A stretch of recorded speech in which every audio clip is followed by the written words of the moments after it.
Hey everyone and welcome back. So in today's video we'll be discussing at a high level overview about the gossip protocol. Now before we go ahead and discuss more about it, let's quickly revise our concepts related to unicast and multicast here. Now a unicast transmission sends the IP packet to a single recipient on a network. So this can be better explained. So here you see that there are multiple recipients. So there can be multiple servers. So server A is communicating with server B directly. So that is unicast. In multicast, the transmission happens to a group of hosts on a network. So a server A is communicating with server B, server C, server D. So multiple servers are the recipient and one of the server is a sender. So that's the basics here. Now when you discuss about some of the challenges that happens in a typical multicast based approach. So let's say a sender wants to send a message to a group of hosts. So there are multiple hosts here. You have R1, R2, R3, R4 and you have one sender. So a sender has a message and this message needs to be sent to all of the hosts. So the sender initiates a communication with the R1 host, the data is transferred. The sender initiates the communication to the R2, but due to some reason, in this case it is a network issue due to which the data is not being transferred. The sender initiates the connection with R3, again the data is transferred. The sender initiates the connection with R4.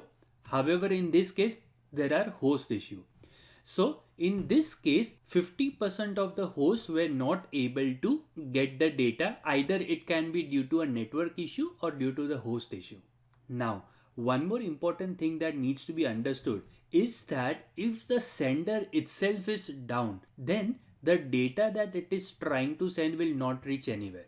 So in a large scale organization, there can be thousands of nodes. And if you have a sender who is trying to send data to thousands of nodes, there will be a lot of challenges related to network, related to scalability, related to fault tolerance and so on.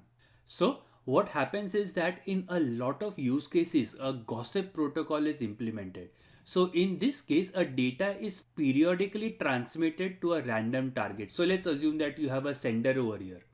So this sender will transfer some data to a random target. In this case, it is R1. So the data is transmitted to R1.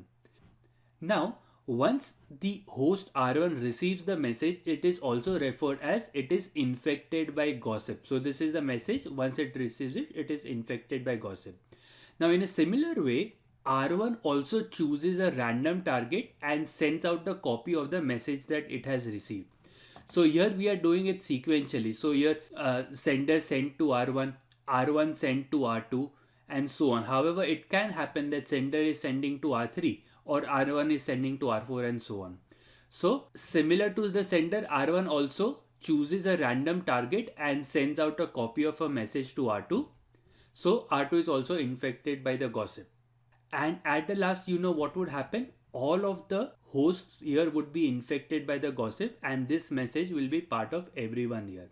So this is a very high level overview about how the gossip works here.